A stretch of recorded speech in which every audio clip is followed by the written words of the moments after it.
Bueno, pues bienvenidos todos a la conferencia de clausura del Congreso Anglistics 1, que tiene sede en el campus de Bicapro de la Universidad Rey Juan Carlos, pero que es un congreso que ha sido organizado por la Universidad Nacional de Educación a Distancia, la UNED y la URJC.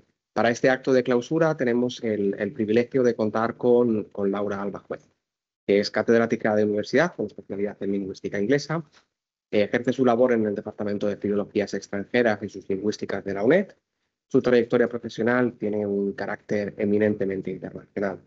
También ha ejercido docencia e investigación en la Universidad Nacional de San Juan de Argentina, en la Universidad Complutense de Madrid, en la Universidad de Georgetown, en King's College London y en otras instituciones. Es licenciada en Filología Inglesa por la ULSJ de Argentina, máster en Lingüística Aplicada por la Universidad Nacional Autónoma de México, la UNAM, y doctora en Lingüística Inglesa por la Universidad Complutense de Madrid. Realizó además estudios e investigación postdoctorales en la Universidad de Georgetown, en Washington, en Estados Unidos. Sus campos de investigación son principalmente los de la lingüística funcional, el análisis del discurso y la pragmática. Es autora o coautora de 12 libros y coeditora de 3 volúmenes, además de haber publicado diversos artículos, numerosísimos artículos, en revistas y libros del área de lingüística y lingüística aplicada. Ha sido investigadora principal de varios proyectos financiados, siendo el último proyecto coordinado el EMOFUNDET, financiado por el Ministerio de Economía y Competitividad, que explora este proyecto la relación que existe entre el lenguaje y la emoción en los seres humanos en entornos laborales y cuyo subproyecto explora la persuasión lingüística. Entre sus últimos libros se encuentran Evaluation in Context, Pragmatics, Cognition, Communication and Culture y Emotion in Discourse, además del reciente libro del que vamos a hablar, publicado este año en 2025. Es también evaluadora de proyectos científicos para la Agencia Nacional de Evaluación, para la UNEP, así como para algunas agencias internacionales, y forma parte del comité científico de muchas revistas de lingüística. Es además uno de los miembros fundadores de la Asociación de Lingüística del Discurso. Actualmente, Laura Alba Juez es vicerrectora de Internacionalización y vicerrectora segunda de la UNED. Ha desempeñado asimismo otros cargos de gestión, tales como vicerrectora del grado y posgrado, coordinadora del programa de doctorado en Filología, de Estudios Lingüísticos y Literarios, Teoría de Implicaciones, vicedecana de Investigación, vicedecana de Relación Académica de la Facultad de Filología, coordinadora del grado en Estudios Ingleses, asesora de Espacio Europeo de la Facultad de Filología y secretaria del Departamento de Filologías Extranjeras. Es todo un honor poder conversar con una ponente de tal calibre y de tal nivel, con lo cual damos de nuevo las gracias. Queríamos comenzar esta entrevista hablando en torno al interés principal, ¿no?, que hemos podido observar, y preguntarte qué ha motivado tu interés, el interés inicial y en parte por la lingüística y en particular por el análisis del discurso y la pragmática. Bueno, antes de contestarte, no sé si esto quería daros las gracias yo a vosotros por invitarme y felicitaros por este congreso tan variado en cuanto a todas las disciplinas dentro de lingüística, literatura, bueno, todo lo relativo a estudios ingleses, ¿no? Y veo que tenéis varios simposios, así que os felicito. He visto que también tenéis un grupo de organizador de muchas personas, también el comité científico, y tiene mucho mérito realizar un congreso de estas características y dimensiones. Así que también gracias por invitarme. Para mí también es un gusto y un honor estar aquí con vosotros, Manuel, en esta Universidad Rey Juan Carlos, y una sala tan bonita. Así que muchísimas gracias. En cuanto a tu pregunta, pues, bueno, a mí siempre me interesaron las lenguas, me interesó el discurso, el ver cómo nos comunicamos los seres humanos, porque la lengua está en todo, ¿no? O sea, en la ciencia, no podemos vivir sin la lengua, es una característica muy humana, si bien los animales también se comunican de otras maneras, pero la lengua, el lenguaje humano es muy particular y tiene características. Y dentro de los estudios lingüísticos, pues sí, me interesó siempre más la gramática. Si bien, claro, en los comienzos no se hablaba, cuando yo empecé a estudiar no se hablaba tanto de gramática ni de análisis del discurso, se hablaba más de solo gramática, también estudiaba gramática transformacional, pero bueno, yo me daba cuenta de que la lengua iba mucho más allá que una sintaxis, ¿no? Y la morfología, porque sobre todo me ha interesado siempre ver cómo se dice lo que no se dice, o sea, cómo transmitimos significados que literalmente no están expresados.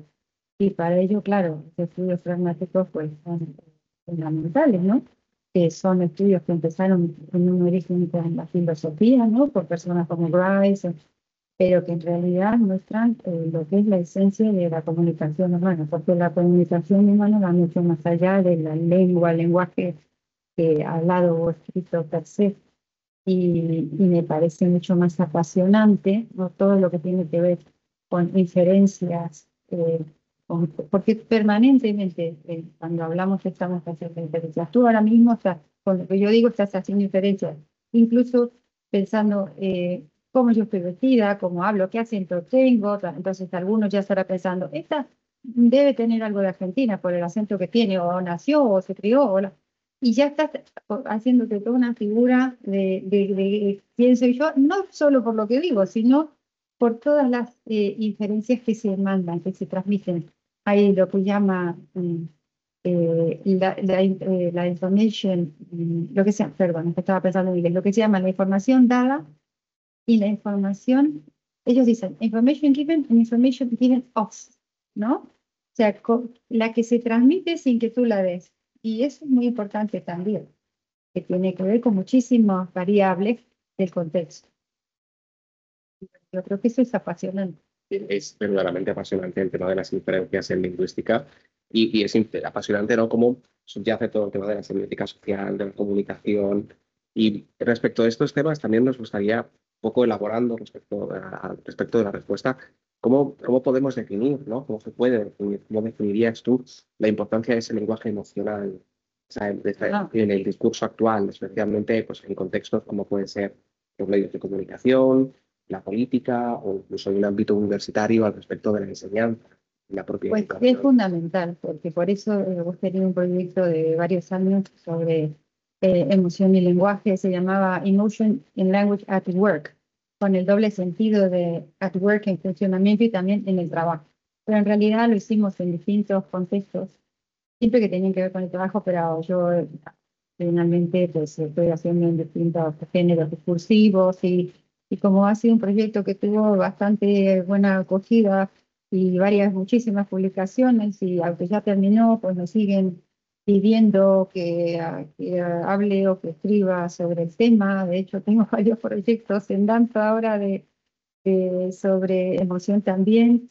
Y bueno, porque eh, siempre hemos visto que mi grupo, yo con quienes trabajábamos, que la emoción está presente en todos los géneros discursivos, aún en el lenguaje científico, porque esto era como un prejuicio, ¿no? Lo de estudiar las emociones hasta el siglo, digamos, final del siglo XX, pues no, parecía que no se podía estudiar científicamente las emociones. Los psicólogos sí ya habían empezado, pero en lingüística y en otras disciplinas, pues como que era un prejuicio que no se podía, el hombre es solo racional. Pero bueno, ya hemos visto, y ya se sabe, más con estudios científicos, que la razón es muy importante, ¿sí? Que somos racionales los seres humanos, pero la emoción es otra parte del compuesto, ¿no? Y que en realidad la mayor parte de las decisiones que tomamos tienen que ver con lo que llamamos en inglés el gut feeling, ¿no? El sentido de las entrañas, que al final lo que más influye es lo que tú sientas al respecto. Si bien puedes haber hecho el análisis racional, y entonces sí que está presente. Y de eso se aprovechan mucha gente. Tú hablabas de los medios de comunicación, por ejemplo. Bueno, yo también he trabajado mucho y en este momento hay dos artículos que se están por publicar sobre las fake news o noticias falseadas o falsas, ¿no? Como se llaman en español, eh, que explota precisamente las emociones de los seres humanos. Entonces lo que ellos quieren hacer es de alguna manera, y justamente no diciéndolo, porque que lo hacen a través medias verdades y medias mentiras. Ellos juegan con lo que se llama la escalaridad de la mentira, porque si es una mentira total, es más fácil que te descubran, o sea, que estás tratando. Bueno, y aquí es un concepto muy importante que parece una mala palabra, pero que ha sido estudiado desde el punto de vista filosófico. Hay un artículo de Frankfurt, que es un filósofo norteamericano, que se llama On Bullshit. O sea, la palabra es bullshit. Y justamente es la que se usa, porque lo que hacen es bullshitear a la gente, ¿no? O sea, a los que están, porque no le están contando una mentira. Se aprovechan de algunas verdades, usan un poco de verdad mentira para distorsionar la realidad y para eh, manipular las emociones y la posición, digamos, lo que llamamos stance en inglés. Y digo todas estas palabras en inglés porque esto es un congreso de ingleses, ¿no? De los oyentes o de los lectores. Y entonces, claro, desde la lingüística y desde el análisis del discurso y de la pragmática, como nosotros, claro, somos académicos y tenemos que salir de la Torre de Marfil, la intención de estos estudios que hemos hecho y de estos artículos que hemos escrito, porque estos dos artículos los he escrito en coautoría con Lachlan Mackenzie, que es un lingüista escocés. Es para alfabetizar a la audiencia, a los que lean sobre el tema, de manera de que estén alfabetizar en el sentido de que no sean analfabéticos mediáticos o analfabéticos, perdón, analfabetos emotivos, por ejemplo, porque tienen que saber cómo funcionan las emociones humanas para que no se dejen engañar. Porque también todos tenemos esta tendencia a creer lo que va más de acuerdo con lo que pensamos, ¿no? Que es lo que se llama la confirmation bias. O sea, que como lo diríamos en español, el sesgo de confirmación, el sesgo de confirmación. Y entonces, pues, eh, tenemos que aprender a luchar contra nosotros mismos, contra lo que Kahneman, hay un libro muy interesante, no sé si lo conocéis, se llama Fast and Slow Thinking de Kahneman, que habla de dos sistemas que tenemos, el sistema 1 y el sistema 2. Entonces, el sistema 1 es el automático, el que funciona rápido, que usamos, por ejemplo, para conducir una vez que aprendiste, para leer una vez que aprendiste a leer, no estás diciendo la M con la A, sino que vas, pum, lees todo rápido, ¿no? O conduces rápido y por eso a veces nos pasamos de la salida porque vamos con el piloto automático, que sirve para muchas cosas. Y está el sistema 2, que es el más racional, el que se para a pensar, etc. Y entonces, claro, esta gente que escribe noticias falsas se aprovecha mucho el sistema 1, que dicen, bueno, van a ir rápido, no van a pararse a pensar y a analizar y a corroborar si hay una fuente que es fidedigna para saber, etc. Entonces, todos estos son fenómenos cognitivos, pero que tienen que ver también con la pragmática del lenguaje, con cómo funcionamos en la lengua. Bueno, de hecho, hay un artículo que yo publiqué en el Journal of Pragmatics que aplico esta teoría cognitiva a la pragmática, ¿no? Porque me pareció súper interesante. Y bueno, eso en cuanto a comunicación. No me acuerdo qué otros ámbitos, pero bueno, me acordé de esto de las fake news. No, Sí. medios y política iban muy de la mano. Bueno, y política, claro, sí. Fake news. Con eso. Y la última parte de la pregunta tenía que ver con la enseñanza, con la educación, con ese lenguaje emocional dentro del contexto universitario. Que me parece fundamental. El rector nuestro, Ricardo Mayral, de la MEP, habla siempre de la cultura de la razón y la cultura de la emoción, y que las dos tienen que ir juntas. Y en la educación, pues, pero no de ñoñez, sino de tener en cuenta las emociones humanas. Siempre, si tú estás trabajando en grupo, siempre se hace mucho mejor si hay un buen ambiente en cuanto a las relaciones. Por eso, ahora en el libro de Social Pragmatics of Emotion, un pilar fundamental que es las relaciones humanas para poder hacer un análisis sociopragmático. Y entonces, pues claro, creemos firmemente en ello y por eso es bueno estudiarlas desde varios ángulos, no solo el lingüístico, pragmático, sino el psicológico, antropológico, porque la única, yo creo, la manera, y más en el siglo XXI, ya no podemos tener tantos compartimentos, esto es lingüística, esto es, a ver, yo he escrito dos artículos con un psicólogo sobre lingüística y emoción, porque porque sin el feedback de un psicólogo, pues yo no, había cosas que no podía entender, porque yo soy lingüista, entonces a mí me viene muy bien saber cómo lo ven ellos y a ellos les viene muy bien cómo los lingüistas lo vemos. Por eso que la interdisciplinariedad es fundamental en cualquier estudio científico. Y entonces, bueno, pues, creo que es fundamental, que ya no podemos estudiar las cosas en compartimentos porque todo tiene que ver con todo y nos enriquecemos de otras disciplinas. Porque para mí ya hoy en día si no hacemos estudios interdisciplinarios, no podemos abarcar el fenómeno en su totalidad. Y aún haciéndolo interdisciplinario, posiblemente no lo abarquemos en su totalidad, pero tenemos más chances, digamos, de ver un cuadro más completo, ¿no? Y no, el fenómeno del humano es interdisciplinar. Claro. Hablando de la interdisciplinaridad, me gustaría también preguntar un poco sobre la actividad, cómo se puede coordinar, ¿no? Cómo se puede equilibrar la actividad firmemente investigadora, una de las investigadoras principales en activo en el mundo de la lingüística inglesa, con la labor de vicerrectora dentro de una universidad tan importante como es la UNED. ¿Cómo podemos encontrar ese equilibrio con... Esa es la million dollar question, ¿no? Me gusta el millón.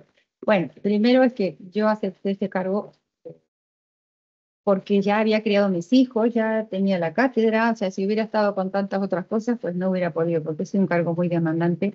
También debo decir que es un gusto desempeñarlo gracias al líder que tenemos, que es nuestro rector, que es una persona que tiene en cuenta todos estos aspectos de los que yo he hablado antes, con quien se trabaja en mucha armonía y entonces pues lo hace muy fácil. En cuanto a la investigación, bueno, debo decir que todos estos años desde que estoy, no he podido estar tan a full, digamos, en la investigación como antes, y lo que he hecho, que ha sido un poco, ha sido gracias a fines de semana, veranos, vacaciones. Yo trabajo siempre, que también salgo un poco, ¿no? Si es verano, bueno, trabajo toda la mañana y en la tarde a lo mejor voy a la playa. Es la única manera, porque un cargo de vicerrector es muy demandante, pero también es muy enriquecedor y también te sirve para reflexionar sobre tu propia disciplina, porque cuando tú estás solo en la facultad, que yo hasta antes, bueno, había estado como profesora y también he tenido algún cargo, pero dentro de la facultad, de como tú dijiste, vicedecana, eso, pero ver a la universidad desde, en su totalidad, y más una universidad como la UNED, que es enorme, que como comentaba antes, tiene 200.000 alumnos, tiene 61 centros en España, 24 en el exterior, muchísimos proyectos de investigación, muchísimos profesores, tutores, se aprende muchísimo. Y entonces estás en muchos ámbitos discursivos, yo me encuentro en los que antes no estaba. Y eso también a mí me sirve de retroalimentación para mis estudios lingüísticos, ¿no? O sea que todo en esta vida, si tú lo ves desde un ángulo más positivo, pues sirve. Yo creo que toda experiencia te enseña y todo lo puedes aprovechar. Pero sí, cuesta, pero porque yo ya no tengo niños pequeños que criar, ni tengo otros, tengo una estabilidad, digamos, en mi vida que me permite, bueno, trabajo mucho y los fines de semana si quiero investigo y en las vacaciones, en las mañanas escribo los papers que tengo que escribir y lo hago así. Esa es la realidad. Gracias por una respuesta tan real del día a día. En tu cargo de vicerrectora, eres vicerrectora de internacionalización.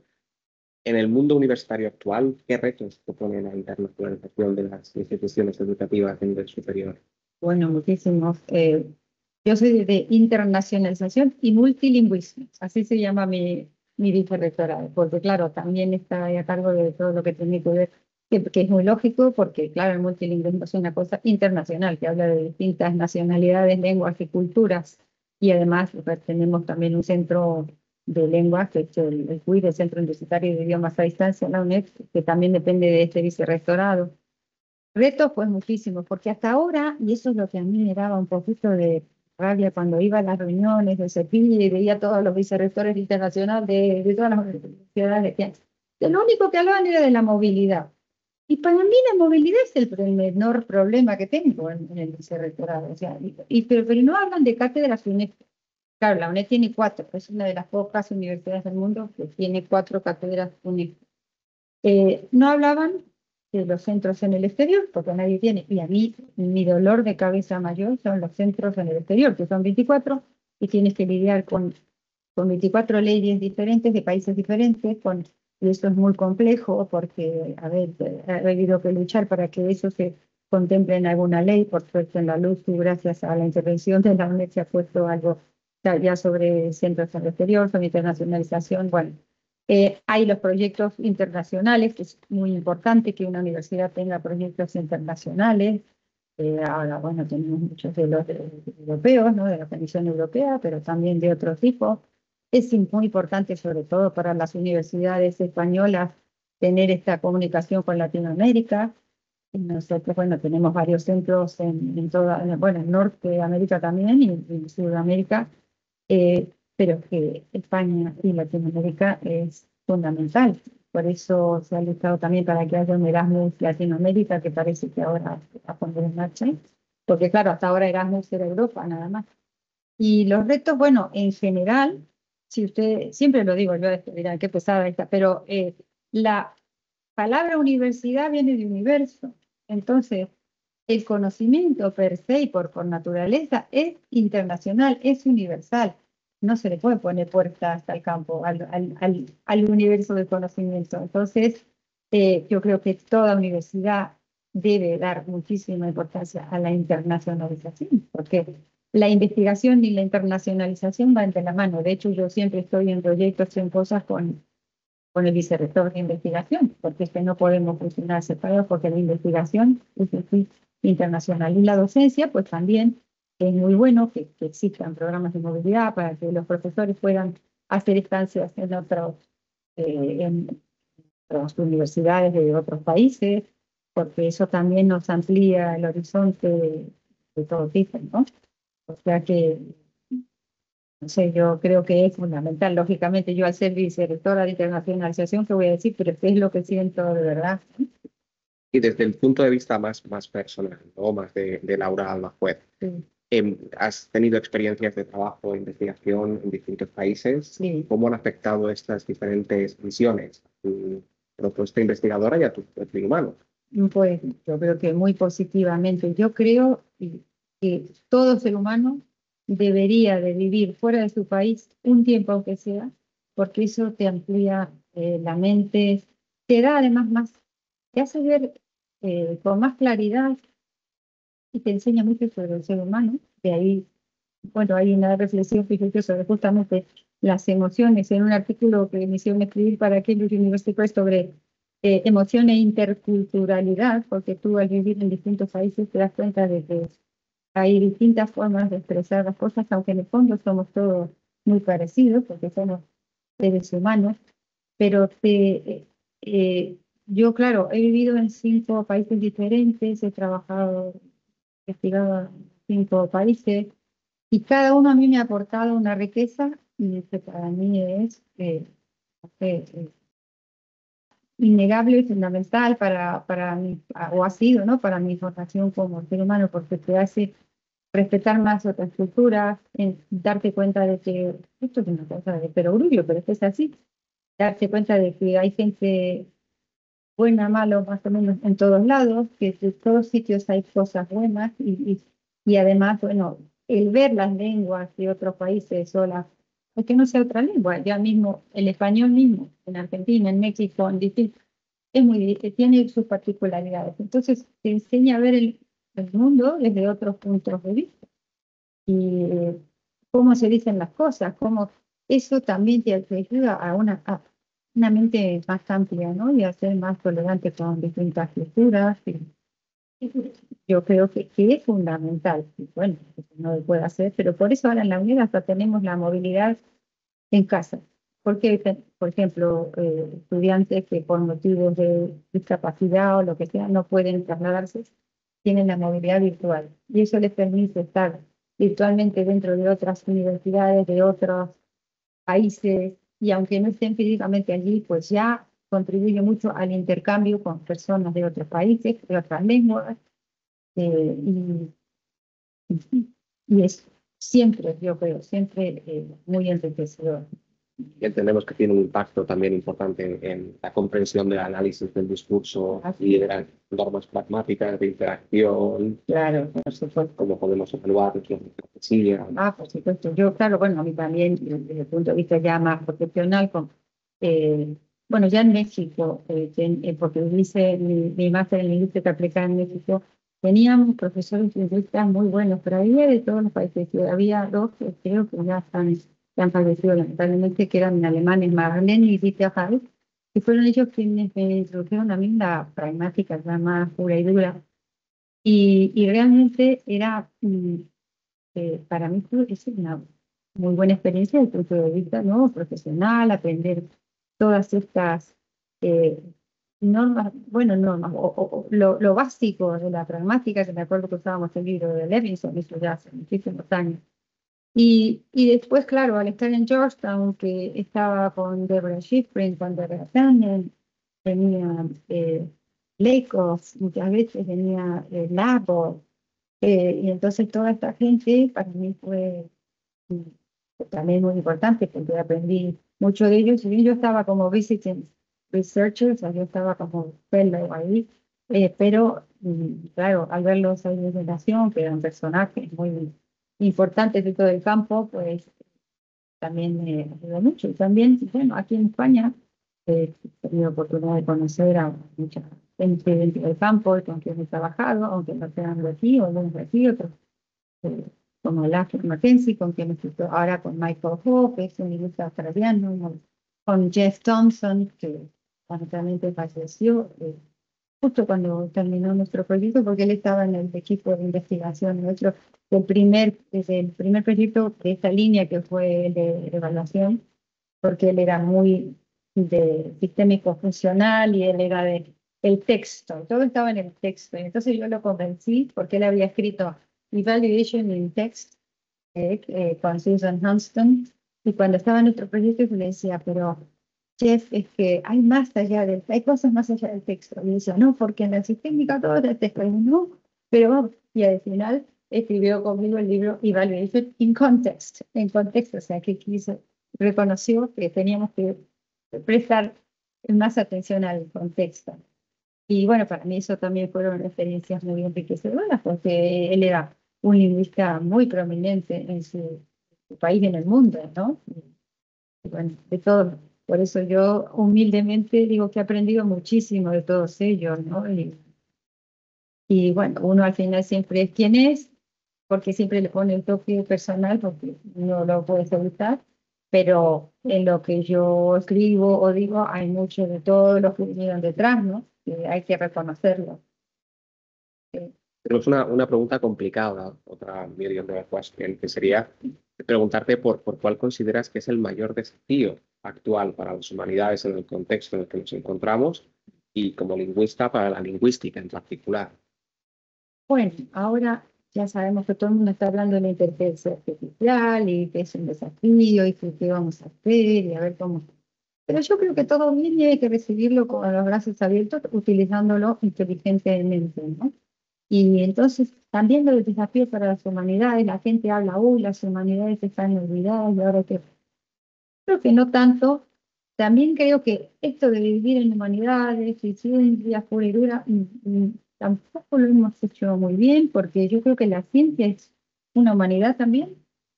La ciencia, digamos, la física, porque bueno, la lingüística lo dice la ciencia, pero lo que llaman las ciencias puras y duras, la física, eh, pues mira, eso también es muy humano. Y ahí ¿qué buscan los físicos?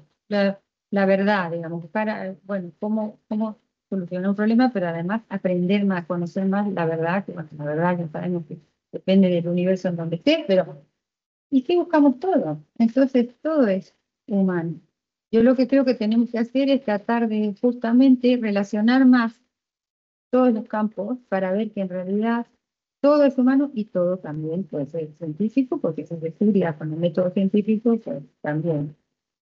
Desafíos, pues yo creo que entender lo que está pasando, tratar de sí, mm, formarte más en estos momentos en inteligencia artificial, en cosas que te puedan servir, pues tenemos en un laboratorio de humanidades digitales, que está bueno, trabajando con todo esto porque ha venido para quedarse, nos guste o no nos guste, habrá que desarrollar incluso formas de enseñar que tengan en cuenta, porque puedes prohibir a un alumno que use el chat GPT, entonces arréglatelas como para que tenga que pensar a pesar de usar el chat GPT. También se decía lo mismo cuando apareció en Internet, oh, y ahora, y bueno, y ahora trabajamos con ellos, y hay que estar abierto a lo que viene, ¿no? Los cambios A los cambios, claro. de paradigma o cambios temporales, pero Sí. cambios que suponen Mm, sí. un nuevo reto. Hemos mencionado anteriormente el libro Sociopragmatics of Emotion y ahora me gustaría preguntarte por este libro que, como antes he mencionado, es en coedición con Michael Poe. Sí. Aquí en este libro se aborda el papel de la emoción, la interacción social, desde una perspectiva pragmática y de análisis del discurso y de análisis del lenguaje. ¿Cuáles son los principales hallazgos con respecto? Bueno, lo que hemos hecho nosotros es que esto surgió también de, bueno, primero el maestro me escribió una vez para que yo escribiera un libro en el, ellos escribieron, él fue un que también estaba en el Handbook of Social Pragmatics. Y en ese handbook a mí me pidieron que escribiera capítulos sobre emotion, desde un punto de vista sociopragmático, ¿no? Entonces, de ahí surgió, él me dijo, vamos a hacer un panel en la IPA, a ver si, el Congreso Internacional de la IPRA. Y bueno, hicimos un panel sobre sociopragmatismo remoto. Y de ahí surgió decir, hay que escribir el libro porque no había nada hasta el momento, nadie había visto la noción desde el bueno, en realidad, Lachlan Mackenzie y yo sí, en el libro de Emotion in Discourse, que lo habíamos visto desde un punto de vista discursivo, pero bueno, sin analizar lo sociopragmático más en el nitty-gritty como él lo hemos hecho con Michael. Y entonces él dijo, tenemos que hacer, ¿qué te parece? Y dije, sí, me parece muy bien, vamos a hacer como una base teórica, porque no la había hasta ahora, de cómo afrontar el estudio de la emoción desde un punto de vista sociopragmático. Y entonces en este libro, bueno, en la introducción nosotros presentamos las bases teóricas, lo que llamamos theorization of emotion, y ahí hay tres elementos que vimos que son fundamentales para hablar de sociopragmática de la emoción. Y uno es la evaluación, el otro son las relaciones humanas, sociales, y el tercero, la moralidad. Porque en la emoción hay mucho de moral, de moralidad, y eso están lo que se llaman las moral emotions, ¿no? Las emociones morales que son la vergüenza, por ejemplo, ¿no? Y eso es fundamental, y muchas veces vemos que se juzga, se habla de todo, en fake news, en eso, juegan con todo eso, ¿no? Con las relaciones, con las relaciones de las personas, la moralidad y la evaluación. Entonces tratan de manipular también la evaluación que tú hagas de las cosas. No, ¿no? Entonces, porque esto existe en todo tipo de discurso, sea de manipulación o no. Y entonces, en base a esos tres pilares, pues hemos dividido el libro, ¿no? Evaluación, relaciones y moralidad. Y hay varios artículos de otros autores, como Isolda Carranza o Papo Llull, o está también Tatiana Láminas, eh, Miriam Blocher. Bueno, hay varios autores que saben mucho del tema y por eso los invitamos. Y que hablan hacen investigaciones, presentan estudios con Corpora, ¿no? Sobre, desde el punto de vista sociopragmático, pero en algunos casos teniendo más en cuenta la evaluación, en otras las relaciones, en otras la moralidad, si bien no se pueden dividir porque están todas relacionadas, ¿no? Como el fenómeno del humano complejo. Claro, claro. Es que todo es muy complejo. Y lo de las taxonomías que utilizamos en lingüística y en cualquier otra ciencia, es lo que yo digo, ponerle puertas al campo, porque en realidad todo está relacionado con todo, pero necesitas hacerlo, bueno, como para poder entender y poder transmitir. Y siempre se te queda algo fuera, porque al ya categorizar, pues siempre pasa, bueno, pero esta categoría, y siempre tienes duda, ¿es esto o es lo otro? Y a veces tienes las dos o todo junto. Entonces es difícil, sí. Pues vamos a plantear la última pregunta para concluir, que es una pregunta, eh, creo que la pregunta de cierre más obvia, ¿no? Que es que qué consejo le darías a los jóvenes lingüistas o a los estudiantes de humanidades que comienzan su carrera investigadora y su carrera formativa en este mundo globalizado, digitalizado e interconectado. Pues yo el consejo que le daría es que lo que le doy a mis hijos, lo que le daría a cualquier persona, aunque no sea lingüista, que hagan las cosas con amor, con pasión. Y ahí estamos con las emociones de poder. Las cosas, si no se hacen con cariño, si no se hacen con emoción, pues no tienen gracia y además no te van a salir bien. Yo creo que en la vida hay que hacer las cosas con pasión, con ganas, con interés. Y eso es, si empezaste en lingüística y ves que no tienes pasión, pues cámbiate de carrera, haz otra cosa. Y ahí verás que lo que te guste, lo que te llame, porque yo estoy convencida de que si uno hace lo que le gusta, aquello en lo que tiene pasión, pues le va a ir bien. No hablo de hacerse millonario, ni lo que definamos como éxito, no, que te va a ir bien, que vas a estar feliz, contento con lo mismo, por supuesto, no feliz de jajaja, sino contento con lo que haces, porque vas a tener momentos de tristeza o de todo como todo el mundo, pero que lo vas a hacerlo. También hay otra forma de verlo, que a veces no te gusta, pero eh, no está en tener lo que quiero, sino en querer lo que tengo. Si no tengo otra forma de cambiarlo, bueno, pues me esforzaré por querer lo que tengo porque me guste lo que estoy haciendo, porque si te esfuerzas y te pones a estudiar algo en profundidad, siempre te va a gustar. A mí me pasa. A mí me encantaba las matemáticas, me gustaba, bueno, la historia mucho no me gustó nunca estudiar, aunque sacaba buenas notas, pero quiero decir que cualquier cosa que te pongas a estudiar, si la estudias bien en profundidad, te va a gustar. ¿Por qué? Porque lo estás haciendo con pasión y esa es para mí la clave. Entonces, sí, eso que trabajen, pero que también disfruten de la vida, porque la vida no es fácil. Y sí, no es solo, ay, tengo pasión, sí, con un poco de cabeza también, con responsabilidad, ¿sí? Para los demás y con honestidad. Si somos honestos con los demás y con nosotros mismos, pues también nos va a ir bien. Esto parece una charla de coach, pero no, pero es que es así. Yo es lo que aconsejo siempre a mis hijos, que sigan lo que ellos les gusta, ¿no? Y, y así lo harán, pues, muy bien, seguramente, porque todo el mundo tiene capacidades y todo el mundo puede desarrollar nuevas capacidades si se lo propone. Muchísimas gracias.